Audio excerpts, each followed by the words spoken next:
This is number 41. You believe that? That is crazy. We've done 41. 41 of these fakakta Yeah, shows. You know what I mean? I know. Good to 41. see you, Dan. Are you did you see Iron Maiden yet or not? I know. It's gonna have to wait. Iron Maiden is in. Oh, I hear your better half in the background. The dog is losing it. Oh, he's in the bed. I was trying to figure out where he was. Hey, right here. So yeah, it's fun here. Yeah, 200 square It's feet. fun. You know, it is. So Iron Maiden is in 3 weeks, less than 3 weeks. Okay. So it's coming. Good. Well, that'll be fun, right? I'm texting you a couple pictures right Yeah, now. see that. Yeah. It will be fun. It's been crazy here, man. The hurricane came and went, and then the construction on the house is going nuts. Like it's almost framed, done. Framing is probably 3/4 done. Yeah, Dan sent me pictures of it, and it's good to see as a homeowner, like the actual, it's to see the slab getting poured must be exciting, and then the actual walls going up. It's like, okay, things are moving along. I visually see that there are walls coming up. That's good. Yeah, it is good. So what are we talking about? I might have Sorry, some things to talk about, but I hear that you really have things to talk about. Not really. You know what I mean? No, I have a couple little rants. Yeah, so I have this. The weekend breakfast shtick. By the way, I'm happy to see the word shtick spelled properly. I can't tell you how many people it's spelled properly. I'm a Heeb. I know how to spell shtick. Yeah, so, but like a lot of people don't, and it's very annoying. What is it with the breakfast restaurants? Like, why? Dan,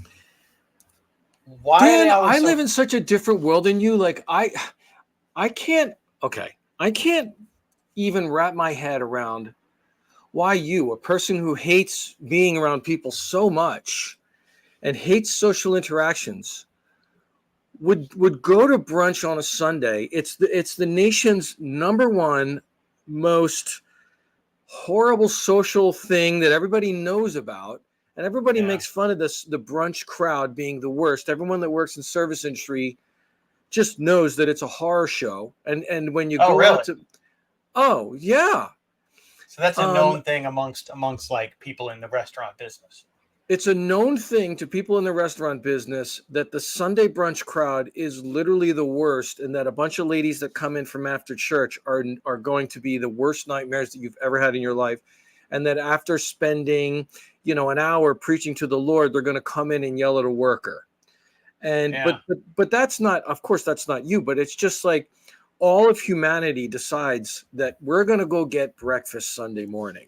And I can't believe that you would mix up with this. Like I live in an RV, man. I got to get out of the house. So that's part of it. That's part of it. But the other, the thing that's what's the shtick, bro? What is this? The thing that's so befuddling to me about all of this is, like, when you want to go out for a sandwich at lunch or you want to go out for a dinner, right? Mm-hmm. There's no shortage of options for you. Like, you'll know the places that'll be crowded, so you can go to the places that won't be crowded, that kind of thing. One could argue that there are too many restaurants and places to eat. Like it's the selection is dazzling of restaurants and cafes. But not for eggs and bacon, right? Not for eggs and bacon. It is, at least here. There's so many fucking places to get breakfast, but go on. Not here. So there's only so many, and like pretty much you can guarantee they're going to be packed, like on Saturday and Sunday, especially here if it's like a football weekend or something. Yeah. So, and it's a lot of times these college kids just rolled out of bed or whatever. Like today, like my way around it, like we went to the Waffle House, which was way less annoying, but it's just I can't figure it out. You went to the Waffle House this morning? Yeah, I love the Waffle House. Oh, I love it. So that's where you and Kara went to breakfast at the Waffle House? Yeah, I love it. Yeah. Kara's okay with the Waffle House? Yeah, not every weekend, but yeah. See, I would think that's a little bit too lowbrow for you and Kara. Listen to you. Like, what am I? I live in North Central Florida, man. This guy. Come on, lowbrow. Please. Ivy League school guy is not. I don't. Okay, No, go ahead. I mean, go ahead with your story. Go ahead with your story. Forgive me. There's Go no ahead real with your story. It's just. It seems like a thing, and this has been true everywhere I've lived. That when it comes to that food, breakfast, pancakes, whatever, there's far fewer places to go, and they're always packed. Yeah. And right. And so I say to myself, why aren't there more of them? You'd think more people would open places like that, like considering they're always packed. I've never seen an egg place like a pancakes and eggs place like go out of business ever. Like really? That's different. Wow. Okay, go on. Now lunch and dinner, absolutely. There's a million of those. Yeah. Like I don't know what it is. Maybe it's harder to get people to work at fucking 8 a.m. Maybe like I don't know what the deal is. I'm not in like I would be curious. I like it's just. Well, what is going on socially with it? You and Kara have a thing. Is it a thing relationship wise? Like that's what, because me and Ro do stupid things. So you and Kara have a thing where it's Sunday. That's what we do. We go out to have Saturday breakfast. and Sunday. We typically go out either for a bagel or whatever, and it's fine. It's just it always amazes me how few of these places there are. You know. So what you keep doing this every single weekend, and you find yourself like you have a conversation with Kara. You're like, well, where are we going? There's one of 5 places. We've been to the mall before. It's not like there's going to be a new place that we've never been to before. No. Oh, that's different. There are so many fucking places out here in Arizona. For pancakes, though? Yeah, pancakes. They're like mom and pop type of place. You forget, this place is fucking boomer central. Every snowbirds move here. Everybody moves here here too, man. But I'm just telling you, in this town and everywhere I've lived, even when I lived in Charlotte, it was like this. There was only a handful. Here, there are too many places. They are closing. They are empty. And yeah, but Saturday and Sunday are going to be where the crowds are. But I just can't believe you. Like, I don't leave the house on Saturday and Sunday. Certainly not to get. I mean, you know, when Ro and I have date day. We have date day. It's on a Tuesday. We pick the day of the week where no one's out. And like I told you, we have dinner at 3 p.m. 3 p.m., 4 p.m. You are shitting on boomers, dude. We want to stack the odds to where there are as few people in that restaurant as possible. Of course. No, I'm totally with you. I'm not going to eat at 3 o'clock. I'm not going to choke down a steak. When you and Kara go out to breakfast, what time is it? So on a normal weekend, it's probably in the 10s, like 10:30. Today it was later. Yeah. And how crowded was it when you go into the Waffle House? Is there the Waffle House is never terrible, but like the places we normally go, you can absolutely plan on a 30 to 45 minute wait. Oh my God, I would never wait for fucking. Oh my God. The problem is you say you'd never wait, and that's fine. I understand that, but literally, where are you going to go? There's nowhere else to go. There's nowhere else to go. I'm going to McDonald's. If I need to shove some food down my gullet. Yeah. I don't give a fuck. Yeah, I mean, I'll go to the grocery store and buy a bagel. I swear, man, if you lived here, you and I would open the Heeb Goy schmaltz shop. I would love to open the Heeb Goy schmaltz. We would have it would be. You know what I would do if we could open our own place? Here's how I would game. Tell me, pitch it to me. What's going on? It would be the simplest operation on earth. Oh yeah, we would have like 5 things. That's it. Strip it, literally, and be angry about it. 5 things on the menu. So, like, we would have eggs, toast, hash browns. I don't even know about the pancake and waffle. Probably not. Right? Probably fuck you. Fuck off. Pancake and waffle is a pain in the ass. I know to sorry, make those. No pancakes and waffle. And then lunch food, we'd have a grilled cheese. We'd have a hamburger maybe. So in order to keep your ethical, things and to make it simple business wise, just no meat.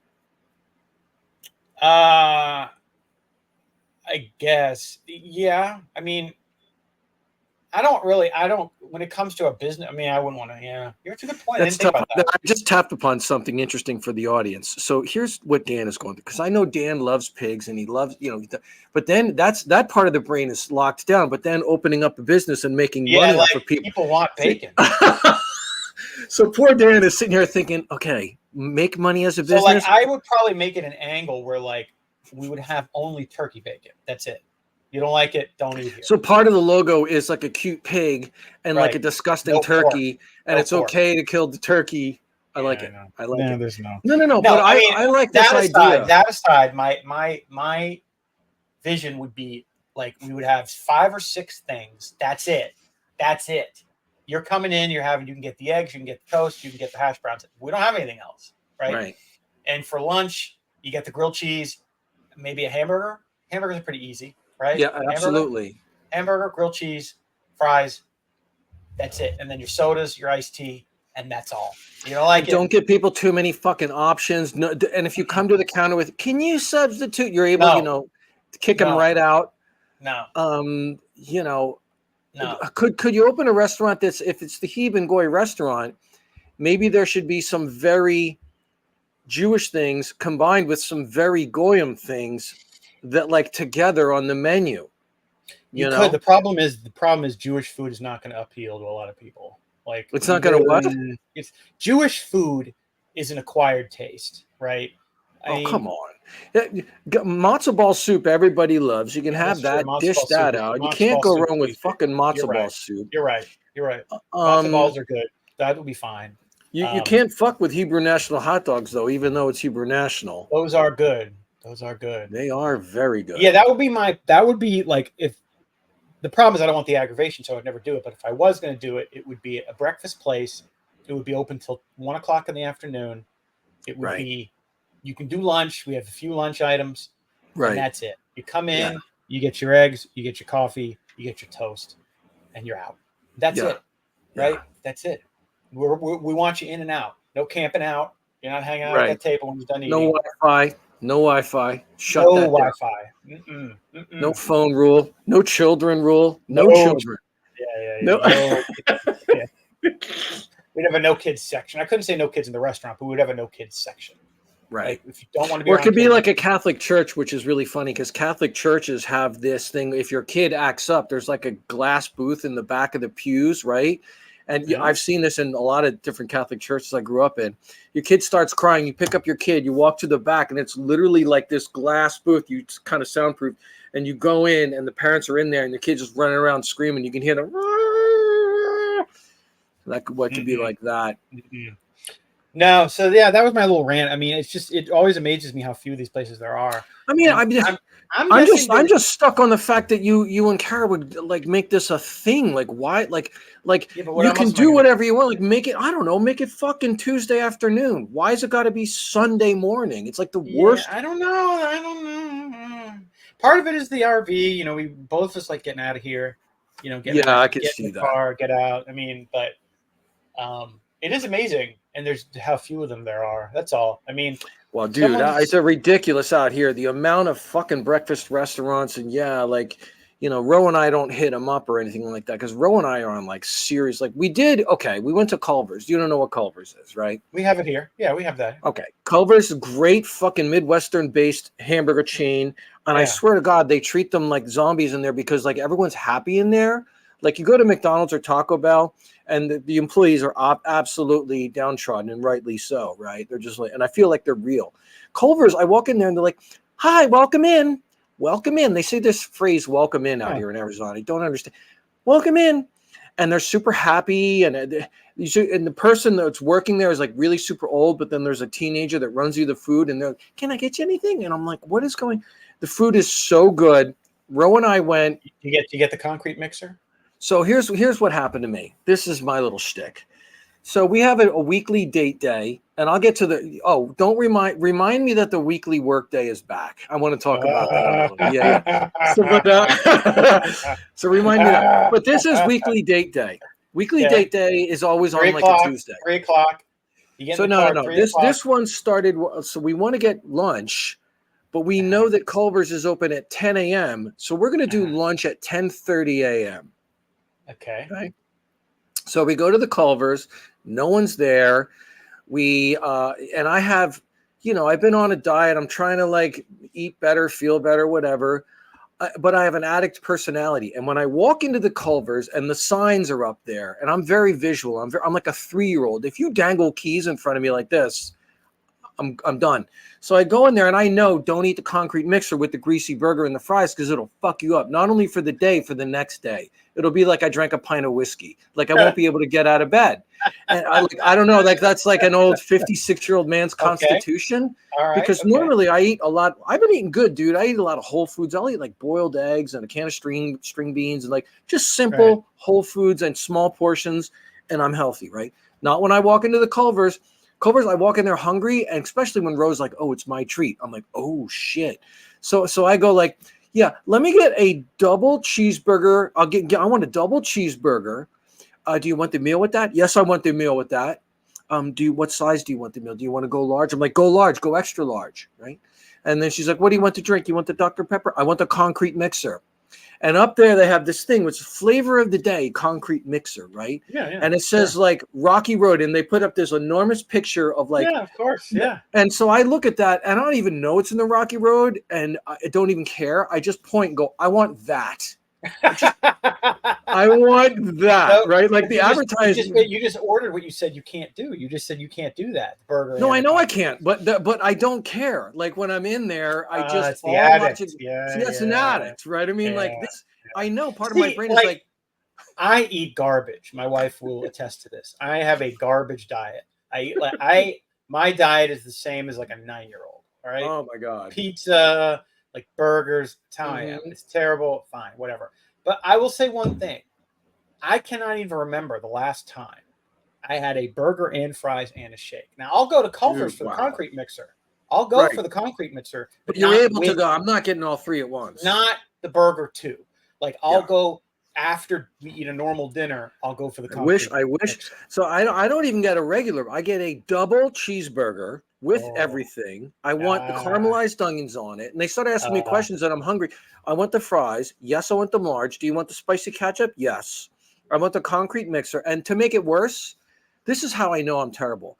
If you go into a fast food restaurant or anything like this, and you tend to use the word additional at any time during the order, you got a problem. Because I'm up there looking. So I order all that shit. I order the concrete mixer. Rose looking at me. She knows. She goes, she knows that's going to be a problem. I'm like, I don't care right now. So then I see another picture out of the corner of my eye of like a corn dog with a stick on it, and I'm like, give me an additional corn dog, right? And Rose, what about the cheese curds, man? They have the cheese curds. I don't like cheese curds. I don't like the word curd.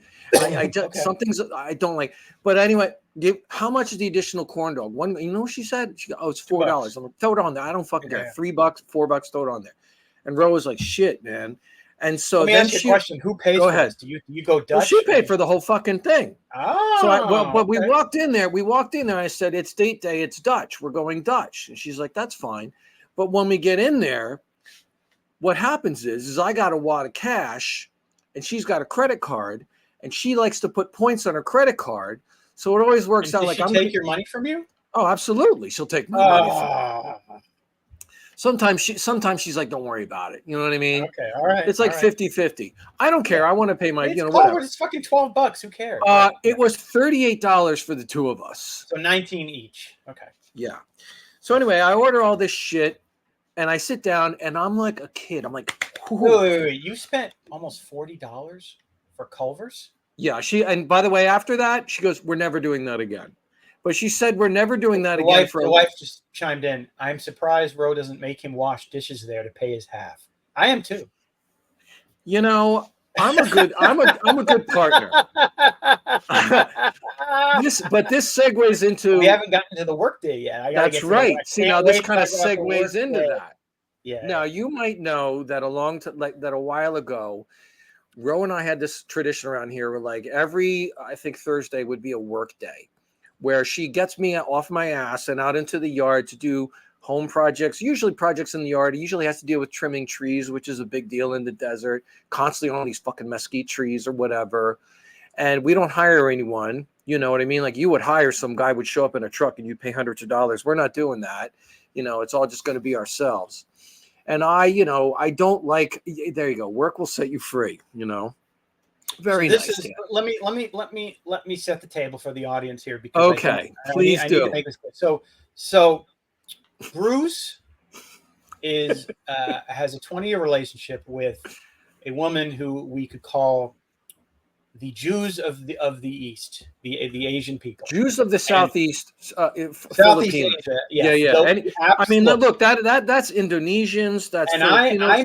I mean no hate by this at all, because I love the culture and I love the food and the people are super. Oh yeah. But when it comes to the buck, they are the tightest fucking people. They rival your people. They rival the Jews. The difference is the Jews are tight with the buck, but when it comes to stuff like you're talking about, we will pay somebody. I'm not getting out there and digging a trench. It's not happening. Yeah, no. Right? We're doing that all day long. So okay, so Bruce's significant other has in the past decreed, like, once a week, 6 hours.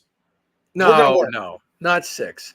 In the past, she's decreed it was once a week, 2 or 3 hours. Okay. Oh, 2 hours. That's not bad. No. So, okay. And the part of this that I find kind of galling is it's not like it's low grade stuff that doesn't, like, be one thing if like we're going to plant some bushes. Okay, that's fine.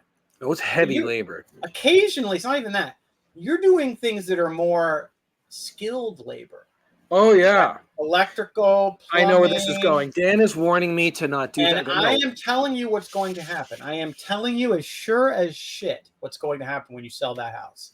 They're going to ask the question, was this work permitted?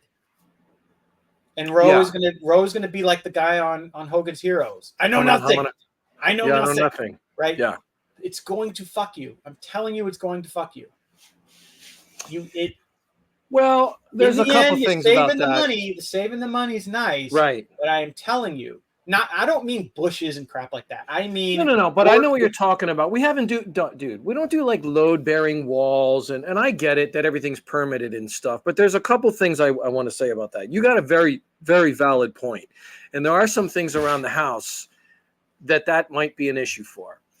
But in general, in this area, look, we live in an area where there's like, you can have a horse on your house. You can have a horse in your yard if you want. You know what I mean? Like, it's very much. Oh, so you're saying the type of person who's going to buy your house is not going to care that you didn't permit everything. Not only that, but the rules are as such, and are so the actual laws out here in rural, Maricopa County, Arizona, they don't give a fuck. Like, yes, you would probably need, like, I know that there's a rule that you have like a fence around your house that can't be over 6 feet. Like, that's kind of a rule.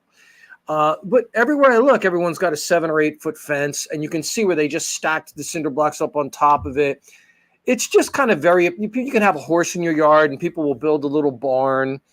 All I'm really telling you is that, and you might be right? But you are right about this point. It's luck Someone of the comes draw. in, it's completely luck of the draw. If you might get a buyer who's like, oh fuck it, I don't care. Right? Someone could be a stickler and say, but okay, here's an example. Stickler, you get a pain in the ass. You go under contract with them. Hey, we're going to list our house for $450,000. They agree they're going to pay $447,000 or whatever. You sign the contract. They have 2 weeks to inspect it. They go through it. Their inspector's like, well, I didn't see any permits for this and this and that and this and that. And Rose's like, well, we did it ourselves, and now you got a problem. So that's an absolute valid thing. And I mean, my no malice, but I will laugh if that happens, just because I don't want you to laugh at me, Dan. But we did one thing that we did, I'll admit, we did the the hood that goes over the stove and it like sucks the hot air out. The range hood, right? It's like that. Yeah, that's not. So we completely did that our own. It was one of the hardest tasks that we've ever done. Okay, so that's fine. No one's going to ask that. No one's going to ask you for a permit to swap out a range hood. It's not what I mean. Okay, that would be the only thing. I mean, that's the only thing that we don't fuck with load bearing walls. We did not load bearing walls. What about? Do you ever replaced a water heater? Absolutely not.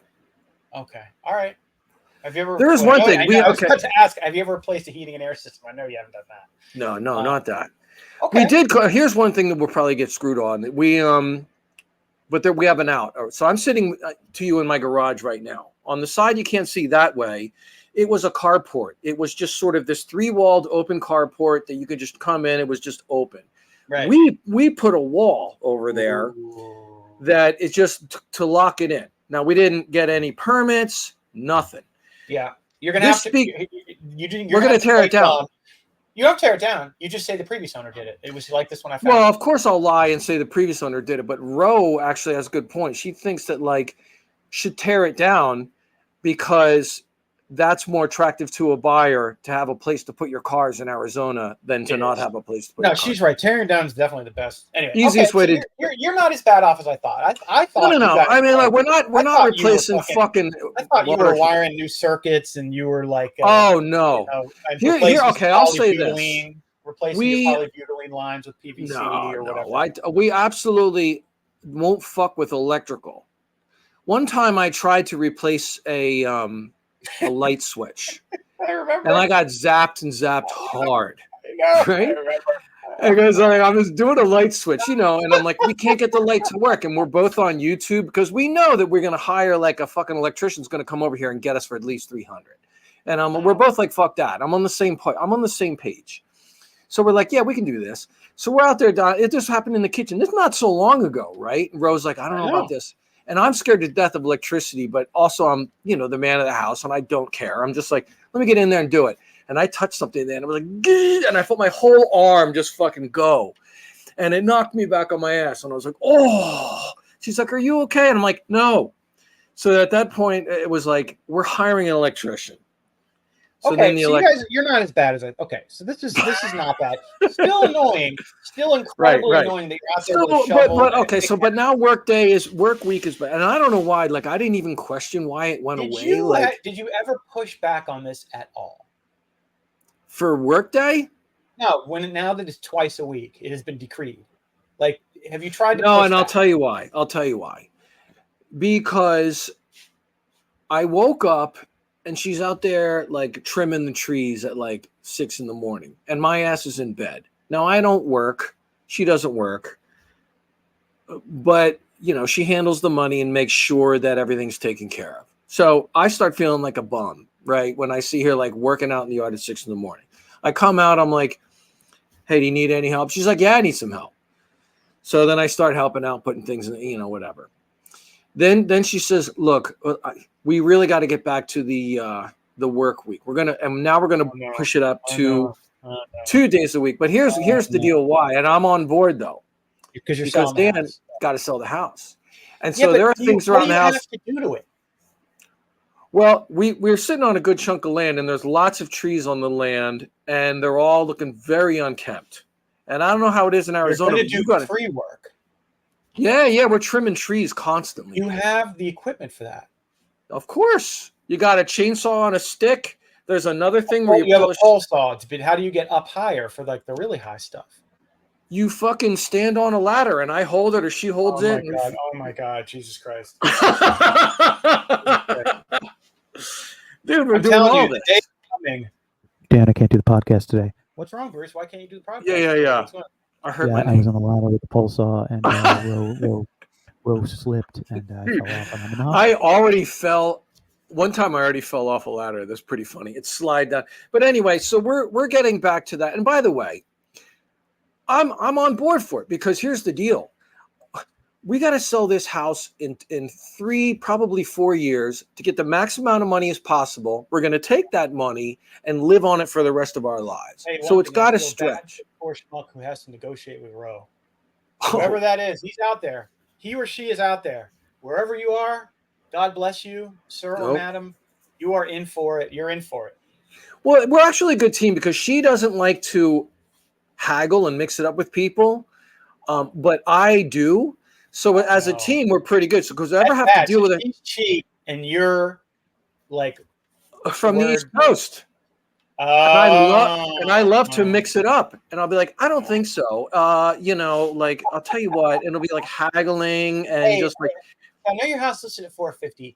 Can you do seller financing? Absolutely not.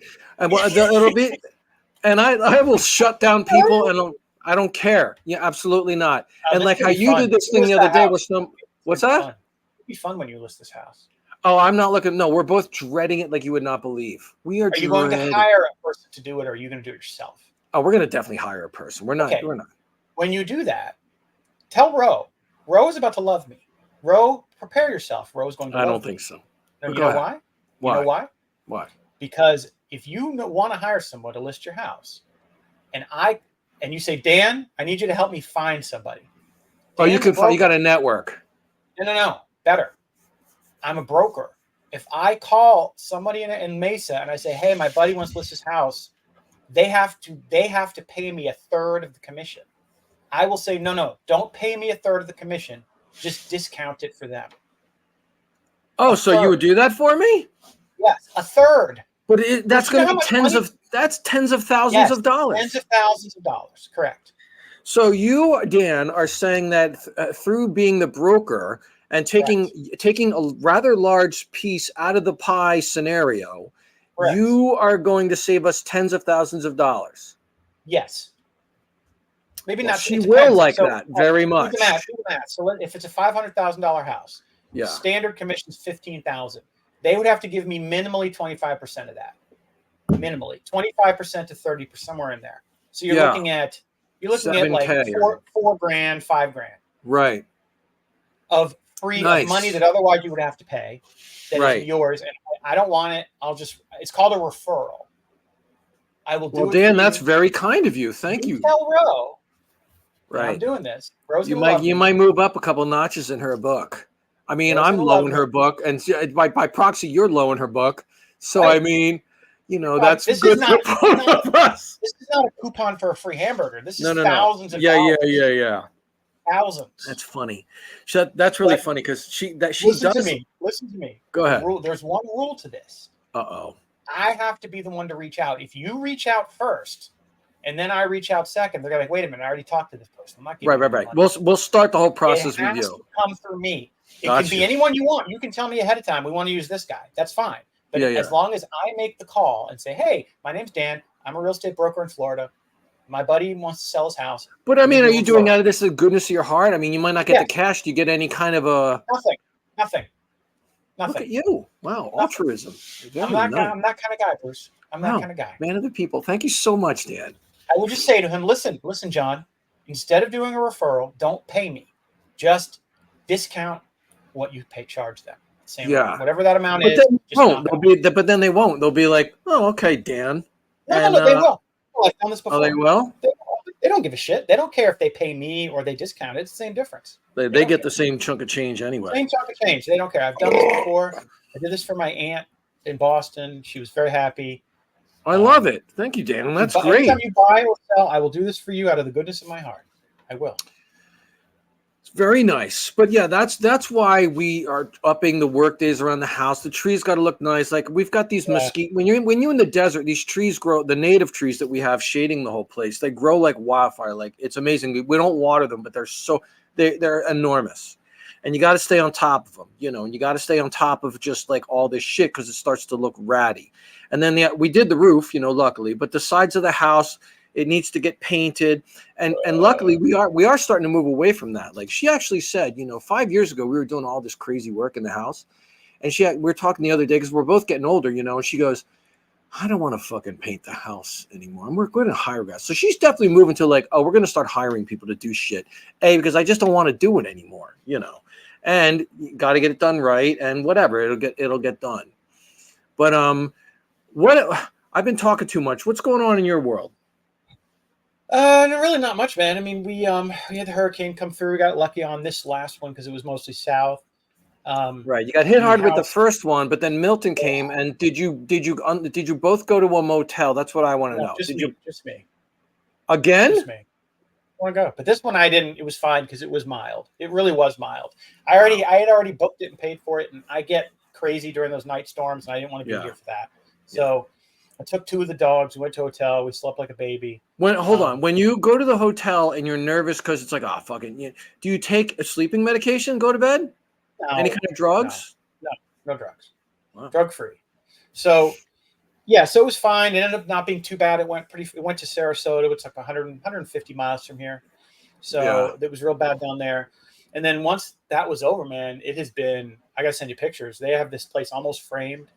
So roof trusses go up next week. No, I saw some of the pictures, but I was thinking to you the night. Ro and I are like, we're turning into a very old couple. Like you love the doom part of it, don't you? You love. Well, no, I like the weather. We were like, let's watch the weather, the storm, the landfall into Florida, And it is kind of doom, but it also is like, I don't know, it's like an old person thing. I like to watch the Weather Channel. So we're watching the live feed of the Weather Channel and stuff like that. And it's kind of exciting. I'm like, I wonder how Dan's okay. And I'm watching it getting upset. They're like, they're trying to hype it up, you know. This is a category 2. The winds are really bad. You can see that puddle down. They can see that. And I'm like, this is nothing. Like, of course, the first one was really bad, but this Milton was nothing. It was nothing. No, it was bad. The difference with this one, though, was only bad for a small zone. Yeah. Whereas Helene was fucking terrible for a lot of people. Yeah. This one just. But I think it depends on you. I'm like, oh, Dan's fine, because I kept on looking at where you're 150 miles away. I know. So when you're that far away, you're going to get tropical storm.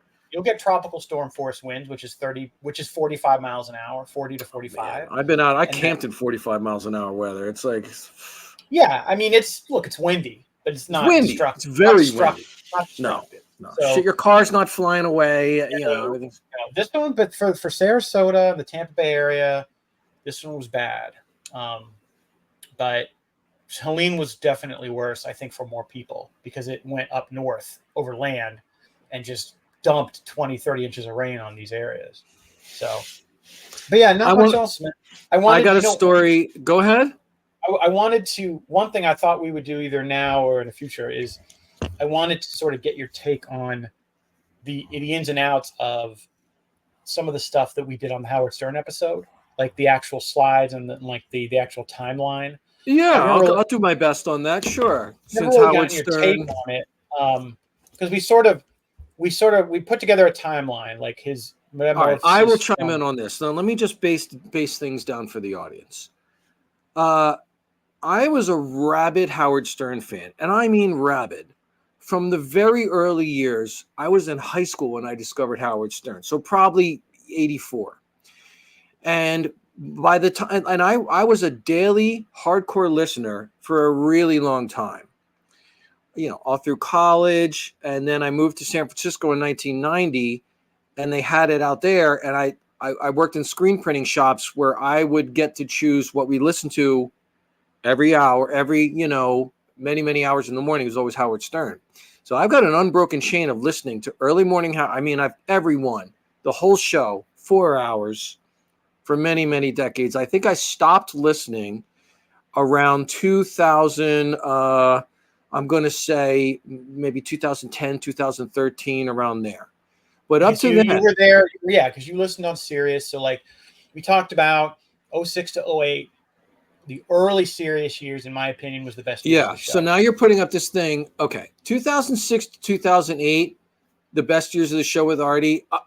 I listened to every fucking second of that. If you bring up any part of a show from 2006, 2008, I guarantee you I've heard it. Of course. And then 2008, 2010, you get the Artie addiction. He leaves the show. Suicide attempt. Okay. I was there. Also, I heard every bit of those shows. But in my head, I'm listening to this part. And as a fellow addict, I started to get a little bummed out listening to this. Yeah. Because I knew it was getting into a dark area. It wasn't being taken seriously. And on top of that, I think it was the start of Howard's shift, which is at this point is understandable. Like that would affect anybody. So around 2000, so around now it's like the weeks are getting way shorter, right? He's definitely not working as hard. It's rare to catch a live show. That's what's going on. 2010, 2012, Robin is diagnosed with cancer, and you start to get cancel culture happening. You start to get the cultural shift. It was after the Tea Party and the Occupy Wall Street movements, and you really start to get a shift in the culture. And then in 2013, that is when things change. It's 2013. That's funny. Okay, so I'm glad you put this up, because when you say 2010 to 2012, Robin cancer, rise of cancel culture, I was there for that. But 2013 shift begins. Show goes corporate marquee. I don't even know who these motherfuckers are. So yeah. Okay. 2013 is when I dipped. Okay. So you were way ahead of the game. Because what basically Marcy Turk is the person he hired to run the organization. They have the Pelican Brief, which is it was an hour long. Here's a picture from it. Summit, where they brought all the employees into an auditorium, and they start giving them this on this one screen, tweets. Everyone creates fake Twitter accounts. Hey, Lady Gaga, Howard loves you. Go on the show. Like, this is the type of shit we were starting to do in 2013. Yeah, I've never seen this photo, nor do I know what it's about. Interesting. You can Google you can go to YouTube and type Pelican Brief or Howard Stern Summit, and you can watch the whole thing. Somebody filmed it. Some employee filmed it. They filmed it where they shouldn't have, kind of? When they should not have, and leaked it. And this really is emblematic of what happened, because you get the shift, you get this huge organization, they hire a huge staff of writers. 2004, you put up a new one. 2014 to 9. This is all new to me. Stable of writers. It used to be like 2 writers that you knew. Now it's a stable. Show's less organic, more celeb interviews, less whack pack, less back office riffing. Yeah, the back office riffing is what I'm there for too. Me too. That most fans, yes, and it's not so much that he went to more interviews. Okay, you just don't listen to that. But like, the show just wasn't organic anymore. And then in 2020, his brain turns to jelly because of COVID. He refuses to leave his house for years. He still hasn't left his house. And the show becomes basically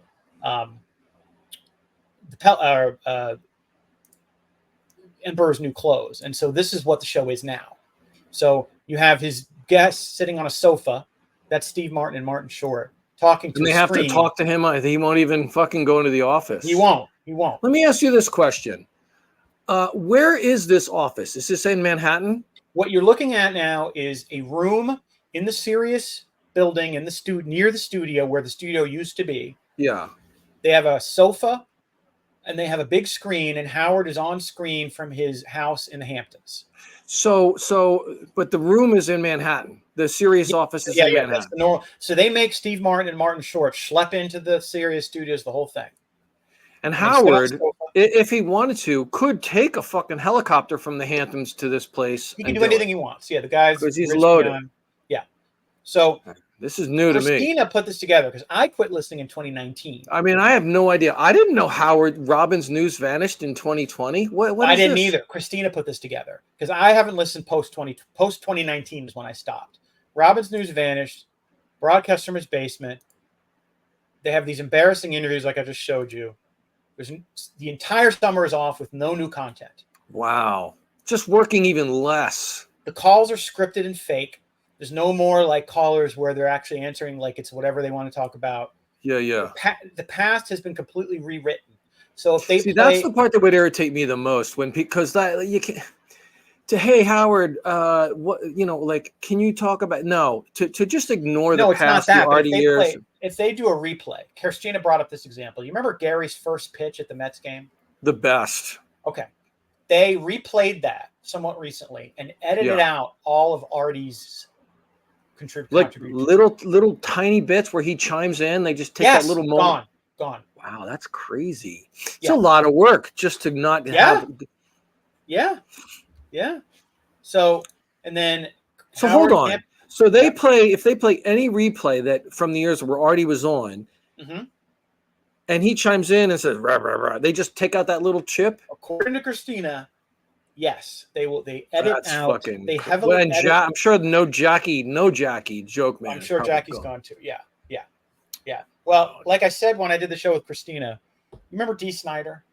Of course. I remember all the Dee Snider stuff. It was great. Dee and Howard used to be very close friends. Very. And they had a big falling out years later. I remember the falling out. And Dee has a podcast. And I remember years ago, he went on and talked about the falling out. And he said, here's the deal with Howard. Right. If Howard's mad at you, he talks about you on the air. If Howard's really mad at you, you cease to exist.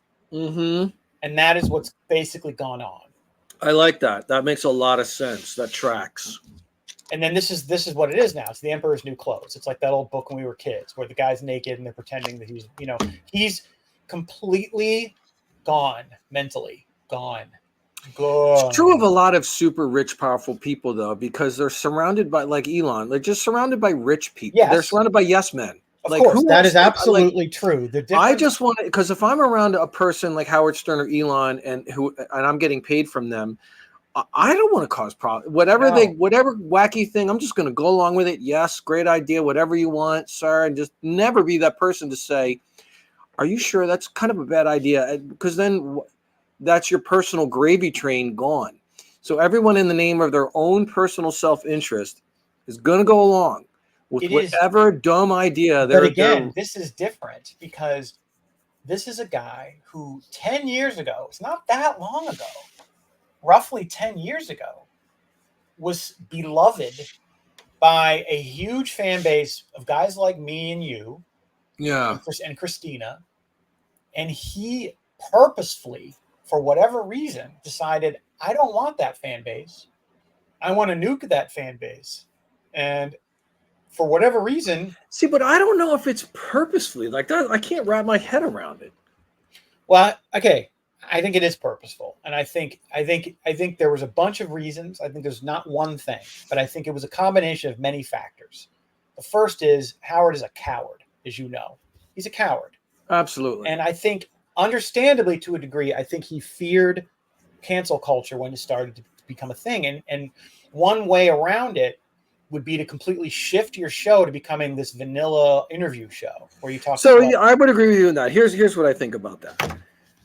I don't like the term cancel culture too much, but it is sort of just like times are changing and we are not being so shitty anymore. I get it. Forget that's fine. Call it whatever you want. My point is, the guy had 30 years of content of him. But you're right. Yeah, and throwing baloney at strippers and the Sibian. I'm here to agree with you and say I'm shocked that he didn't get nuked for all the things that he's done. I'm shocked. Other celebrities and other famous people have gotten completely nuked. Well, rightly or wrongly so, for things they've done in the past. Because basically around 2013, here's what I think. I think they hired a bunch of consultants. I think they came in and they're like, listen, Howard, times are changing. And you can change, but that's not going to be enough. Because they're like, dude, there's clips of you with blackface out there. Yes, there's clips of you with blackface, throwing baloney at girls' butts or whatever. And yes, using the black scent, like, look at here. Like, there's loads of that. So, yes. And I think he got very scared. And so what happened was, what was a show of like 10 staffers, right, that you knew, and you knew all of them, became a show of 70 staffers. He hires a huge organization and decides, okay, I'm not that anymore. Now I'm something else. And it's for mostly greedy reasons because he doesn't want to lose his fame or his money. And so you think, okay, so he knows that if he gets caught up in the cancel culture or they start to bring up his past and stuff like that, then he knows that's it for my payday. I'm done. I don't think it would have been it. I think Howard at that point in his career would have been uncancelable because he's got this huge organic base of fans that don't care about what he did 30 years ago. Now, look, he can't continue to throw baloney at strippers' butts or dress in blackface. That's all true. But if he just shifted a little to not doing that stuff, still do the back office riffing, still get the whack pack in there, all of that, the show it would have been fine. You're right. He got scared and he got very scared and dramatically.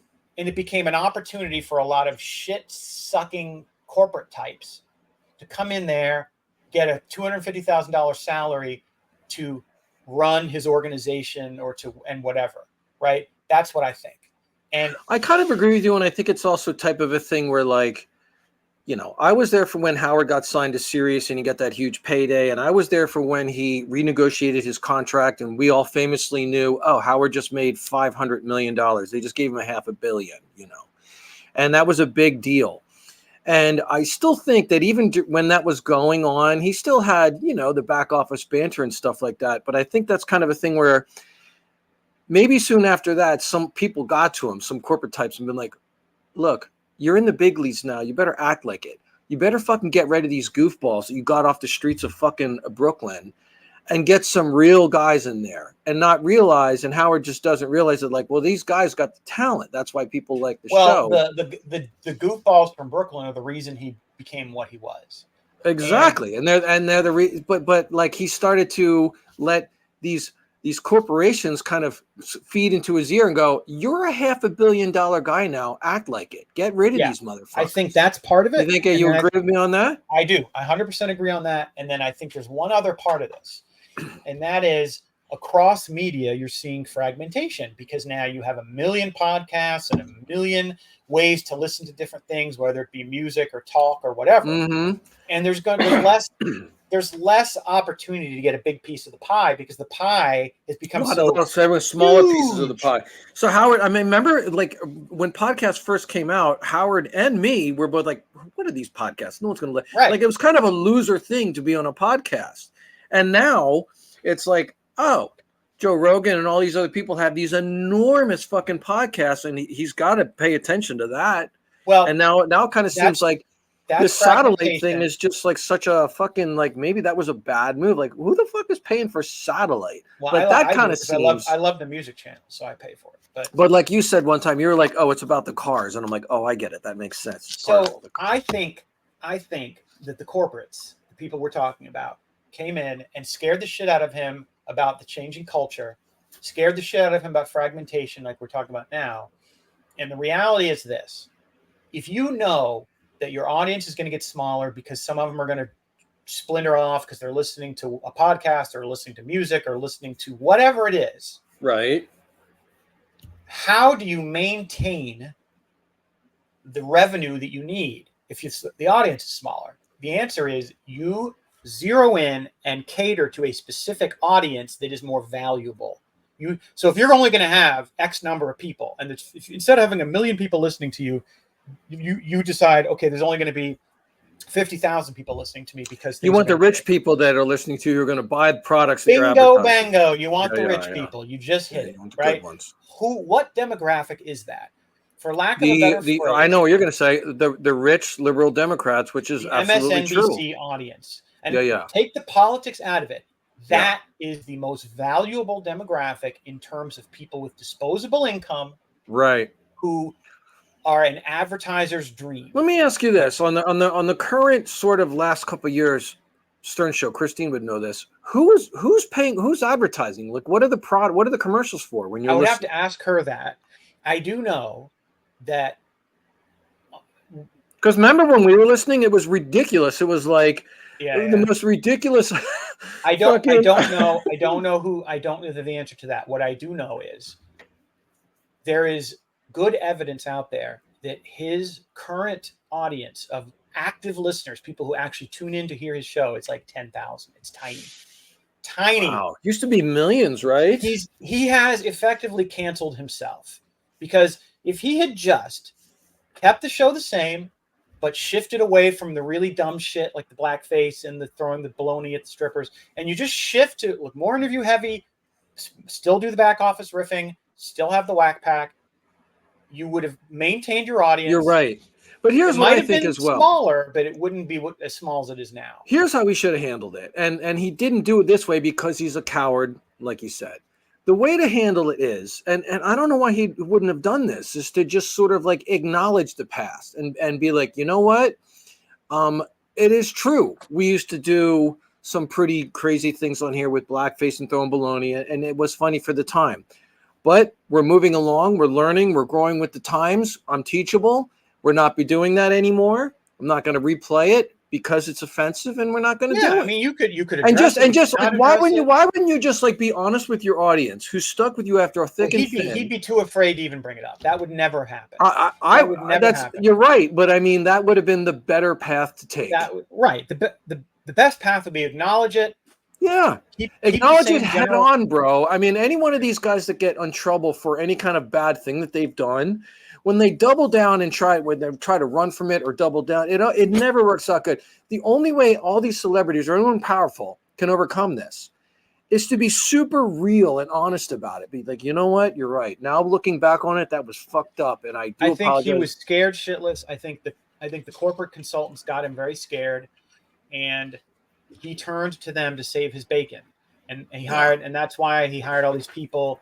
And in the end, it ended up being worse, in my opinion, than it would have been if he had just done what you said, which is confront it, shift the show enough to away from that, but keep the same general thing with the back office riffing, and you can still do the phony phone calls, all that. It's all fine. And instead, it's become something that is utterly opposite of what it ever was. And yeah, lost its edge. I mean, it was so great. Yeah. But there's some of my best. I mean, because when you're a screen printer, I told you what it's like to work in a screen printing shop. It's very repetitious work. You're in, it's like this kind of labor, and it can be brainless once you're just set up and you just do the same thing for hours and hours. To be able to listen to Howard Stern, when I even ran my own screen printing business or when I worked in screen printing shops in San Francisco, it made work a real joy. Like I used to, I hate working. I still hate working. I've always hated working. But to be able to go in and do manual labor and just go, oh, it's Monday morning. I'm gonna the 4 hours of Howard Stern, and the day would just, you'd be laughing, doing your dumb job, and it would just be like, boy, decades of that. I'm super thankful, and it is super sad that it's gone, and that was just kind of magic that'll never happen again, unless the Heeb Goy show takes off or some show like this or whatever.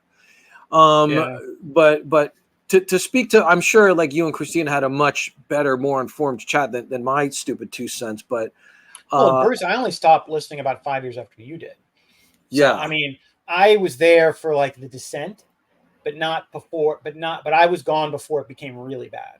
Starting in 2020, it really became insane. Like just bonkers bad.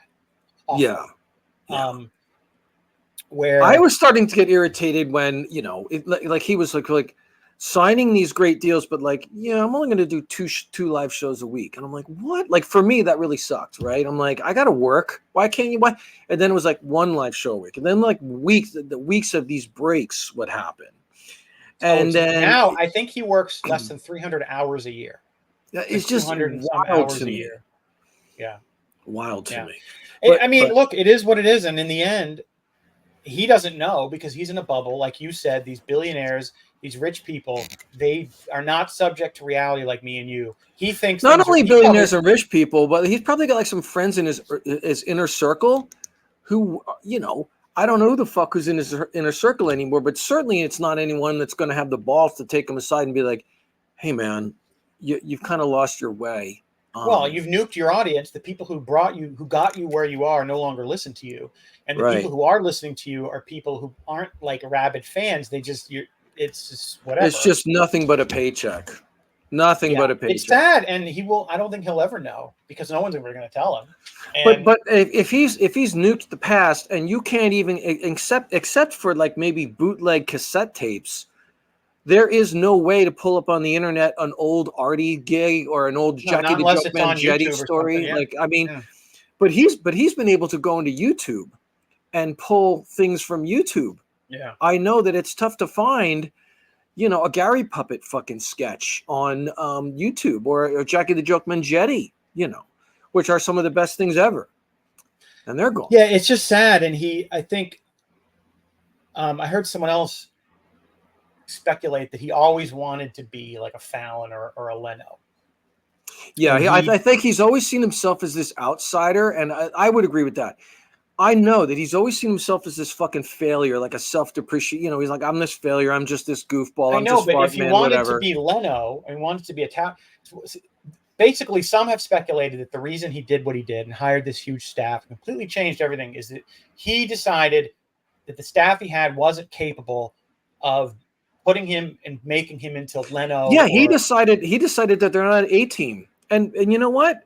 Maybe he's right. But maybe fucking problem, Richard right? and Sal aren't. Maybe Richard and Sal aren't going to get him to be on Leno. But the problem that he's not realizing is I meant to be Leno, not to be on Leno. To be. No, that's what I mean. He's looking around at these goofballs that are funny, but he doesn't sort of see them as, oh, these are 18 players that are going to get me to the big leagues. Finally, I'm a billionaire. Like I should be. He's trying to do something that he's not cut out for. Right. You got to stay authentic to the art. Right. Correct. You got to stay authentic to the art. And stay with Richard and Sal because they're the guys that why people listen. Lean in to what you are good at. Lean into look. That's what you do with music. That's what you do with art. That's what I try to do with my art. You got to lean into your strengths. And if you try to do some shit that you're not, it's never going to work out. The Hindus have a saying. It is better to do your dharma poorly than someone else's well. I love it. And he is trying to do someone else's dharma. He's trying to be someone he's not. And in the process of doing that, he's nuked his legacy. It's sad. Like, I mean, he's rich. I mean, it is a bummer that you can't. The part of the story where you say they take out clips of Artie laughing, and so that's wild, man. That they fucking. But I want to talk about something else that happened, and this is going to be kind of a sexual story. So I hope you're strapped in, ready for this one. All right, I got your pictures. Are you ready? Okay. Yeah. So you might have known. Okay, so the story has to deal with Wasteland Weekend that I just went to, and when you go to Wasteland Weekend, you dress up as characters, you walk around, and so I've created this character called the Wasteland Gimp because, early Mad Max films, the director borrowed a lot from the S&M community, like the leather and the studs and all. The punk rock borrowed from that community as well. All right, there you are. So let me tell you this little story. This is kind of interesting. So a long time ago, I decided to dress up in this outfit, create a character like a cosplay outfit called the Wasteland Gimp. And it's loosely based on the fact that I made up this whole lore, the story about him, where it's an actual, like a submissive gimp type guy who had this outfit on. And when the bombs hit, he was being dominated by his dominatrix. And then he ran out into the fucking wasteland wearing this outfit. And he was so fucked up in the head that he wouldn't take this outfit off. Right. Right. And it's just kind of like, whole thing. Now, remember the story that I told you about the chicks that got into there's a picture of it. Oh. So Dan, you can imagine. I mean, yeah. So dude, she's like 23. Easily 23. And her girlfriend, who later started kissing her right in that little slot right in front, was 23 as well. But anyway, okay. So I spent most of my Wasteland Weekend walking around in this particular character. And so the community as a whole, I told you, it's an adult only thing. There's no kids allowed. And as such, there's going to be nudity. And as such, there's going to be adult play. There's going to be themes. Mm-hmm. There's going to be, truth be told, I'm a pretty vanilla guy when it comes to sexual stuff, right? Like, but because the love for this, the look of this character, I just like the way it looked. And I didn't know anything about the whole fucking S&M community or dominatrixes or anything like that. I just launched right into it, almost like a poser. Like, I'm just wearing this thing because it looks cool. But from years of wearing this thing, I've become aware of a couple things about the community and about myself, quite frankly. So, like, I walk around, when you wear this outfit, you know me, I'm a very talkative person, very fucking talkative and fucking social. I found out years ago that when you wear this outfit, you can't really talk, you know? You can't really talk, you can't really see, you can't really hear. And which was odd for me at first, since that's not the type of person that I am. But I started to discover things about myself. When I'm wearing this outfit, I'm like, oh, I can't really mix it up with people. I can't really talk. It turns out I'm kind of nonverbal, you know? Right. And people are going to lead me around and decide things for me. Hey, come over here, do this, do that. And normally I'm not that. I'm very bossy. I am fucking not that type of a person. You know, I'm not going to have fucking someone. But for some reason, when you're wearing this outfit, I'm like, all right, let's go. Because when the person said, hey, do you mind if we put in some, do you want some company in the cage? And I'm like, whatever, you know. And that's when that girl got in there. All right. So, okay, let me bring it the real good part, because you know all that. That was background stuff. So also at the Wasteland community, there are a couple clubs that have something called fetish nights or kink nights. It happens late at night. Happens only on Friday or Saturday night. And they're going to have like, okay, fetish night at the Cockpit, which is the Wasteland gay bar. And then they also have fetish night at the Bombers, which is an aviation themed camp based around a downed plane. They reconstruct this entire B-22 bomber that downed, and that's where this is right there. You might see she's dressed in this blue and yellow outfit, which is from the new Fallout series. Yeah, even you know that. Yeah. So Fallout is a new theme because of the new the TV show that was out. The movie, right? Heavy Fallout theme. There's people. She's wearing what they call a vault suit. So she's wearing a vault suit. Sure. So here she is in the Bombers camp, and they have something called the new fetish night here. And someone said, you need to come by. I don't know if you can see it or not, but in this photo, I'm kind of leaning on. We're both like near the surface. It's like a table. Mm-hmm. And that's a torture rack. That is. So let me get to what's going on with this crazy story. So I've got a friend who's part of this community, and he's like, you got to come by my camp, the Bombers camp. We're having a fetish night. I know the cockpit has a fetish night, but look at so you go, I know the cockpit has a fetish night, and when I go to the cockpit fetish night, I feel like a poser. I really do. Right. Because look, I don't know. Right. I'm wearing this outfit, and because I'm wearing this outfit, people might look at me and go, "Oh, this guy knows. This guy's an expert." Like, it would be like walking into a punk show with the coolest fucking vest with studs and spikes on it, and really not knowing any bands, like kind of that. Right. Because this outfit looks fucking cool, but do I really know what I'm representing or what I'm signaling? No. No. But I start to find out a little bit about it, and it's like, okay. I find out a little bit in dribs and drabs, and by now I'm pretty well versed in it. Let's go, Bruce. You should show up at the fetish night at the Bombers. So I show up. Again, I'm wearing this outfit, and when I do this outfit, I'm whole hog. I don't take it off, bro. I don't care how uncomfortable I am. That stays on. And so I love how Dan flipping the photos around. I'm gonna send you another one too. All right. So you probably won't like this other one as much, but so anyway, let me just send this one to Dan real quick.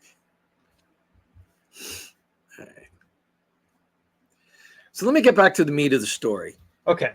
The meat of the story is me going to this particular club at Wasteland. The Bombers is having a fetish night, and so I go in there, and unlike the cockpit, which is the gay club, they got a lot of gay stuff going on that one. And not like I'm against it, but it's like, it doesn't really do it for me. God bless him. Sure. If it did, I'd be there all day. Right. Right. So I go into this one, and there's the torture rack, which is kind of like it's a rack that you put your body on it, and your butt is out there for them to slap and hit. Right. And she's got, what you don't see in this picture, she's got an arsenal of paddles, whips, fucking things to hit you with. And you get down on this thing, and you kneel down on it, and you're down, and your butt is sticking up, and she paddles it. But she's not the only one that's paddling. She's not the only dominatrix. They got like a dude and a trans person, and they got all kinds of people that are doing the hitting. So I walk in there, and my friend Patrick is my friend Michael is said, you got to come down to this club to the torture night, to the fetish night. And I go, okay. So I walk in there, and I see people getting paddled, right? And I see different kinds of people getting paddled by other different kinds of people. And I'm standing there in the fetish outfit, and I'm watching this. And people are looking at me, and they're saying, I bet you really want to get up there. You're the Wasteland Gimp. If there's anyone in here that wants to get up on there and get hit, it's probably you. Now, Dan, the answer is kind of like, no, I don't really know too much about it. And to be quite honest with you, I know a little bit about the subculture. And am I into being subservient? No. Am I into being dominated? No. But am I into pain? Well, the answer is yes. I've got some experiences. I've got some experiences in San Francisco in the past that have involved pain, and I'm into it. Okay. So, okay.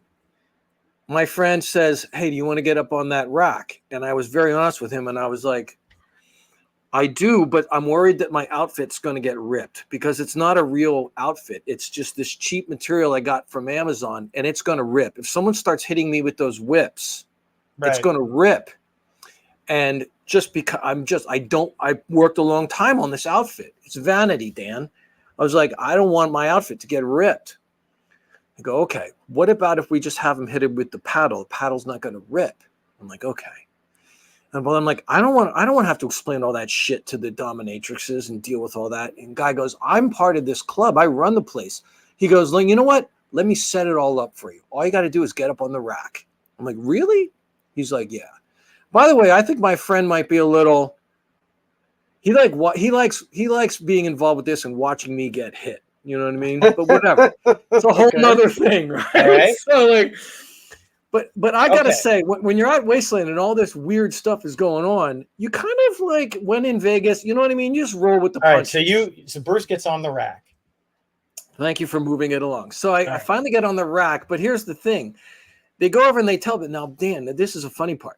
I don't know who's going to be hitting me. Is it going to be the dude?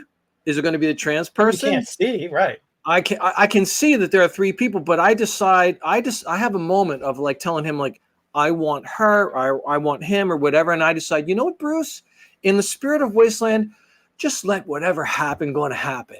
Mhm. Don't say too much. Just get up there, and whatever they decide is going to happen to you is what's going to happen. And that's kind of the GIMP persona taking root. Like, dude, you don't get to make motherfucking decisions. You're the GIMP. You get up there, and whatever happens, happens. Right. You don't know. So I get up, and they're like, come over here. You're up next. And they have me cut in line. Now, there's a circle of people watching this, right? They're really watching it. And I think they're getting a little excited, too, because it's a fun thing to watch. This loud music's going, boom, boom, boom, boom, right? You would hate it. But I get on the rack, and I'm, one thing about me, I love all eyes being on me, Dan. I love the attention. Otherwise, I wouldn't wear that fucking outfit. I love attention. I love performing for people. And I love being a little more extra than most people. I got to do a little bit better than most people. So I notice we get on the rack, and I notice that my dominatrix is a woman, the woman in the blue outfit. I noticed that I didn't get the gay dude. I didn't get a trans person, a trans woman, a trans female. I don't know what I got, but I'm like, okay, I think I got a woman, which is good. And I'm like, okay, that's good because that's my sexuality. I'm like, okay, this is nice. So on some level, I do like her hitting me. Okay. So she comes over, and the whole thing, like I was new to all this. By the way, there's a circle of people watching. She comes over, Dan, and she could get up on the rack. And I get up on the rack. I put my body down like on the thing, and my ass is in the air, right? And she starts gently caressing my ass like this. And she leans over to my shoulder and puts her hand on my shoulder and really gently asks, I'm going to be your dominatrix. My name's Susan. And I'm like, hi, Susan. Okay. She goes, I want you to choose something for me. And I learned that this whole experience has a lot more to do with sensuality and words and consent than it does the actual pain, which is very interesting.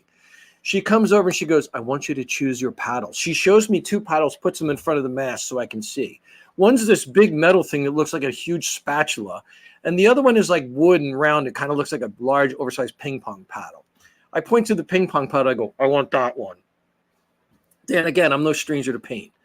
So she starts off with very gentle. This whole thing starts off extremely gentle with a lot of just sort of caressing, touching my inner thigh. You know what I mean? Am I getting aroused? Maybe I'm got a half chub going on at this point. You know what I mean? Because I'm like, I'm being touched by somebody. You know what I mean? How rare is that, right? So not her. You know what I mean? Go ahead. So she's very nice. You know what I mean? She's like asking me, she's starting to hit me. She goes, how's that? So the system is a thumbs up, thumbs down on the pain level. Sure. So she starts whacking on me, and it's a very gradual uptick. And me, of course, I've got to do better than everyone else. Just my outfit's got to be better than everyone else. And I've got it in my head, I got to take more pain than everyone else. I'm the fucking GIMP. What am I, some kind of a fucking poser? Hit me. Yeah. Hit me harder. So she's whacking me, right? And it's a slow escalation of whacks. And Dan, it's hurting. It fucking hurts, right? But yet, thumbs up, hit me again, and make it harder. Whack! I can't see the arm, but I'm sure the arm is like, whack! So right? How long does this go on? Like at what point This does it end? This goes on. This is going on for at least 5 to 7 minutes. Okay, so how does it end? So it ends, she's fucking hitting me so hard, and I gave her a thumbs up. And she goes, the next one's really going to hurt. You think you're tough? The next one's really going to hurt. And it was like, whack. And even me, I'm like, oh, Jesus, Lord. And so that's when I went like this. That means I've had my limit, right? Yeah. I even know the song, whatever. So then she puts more of a caressing type of thing on the butt, and she says, okay, get up now. So how does this work? Do you get like a soil sample? Like what happens? Afterwards, you get this picture, and your friend sends you this picture.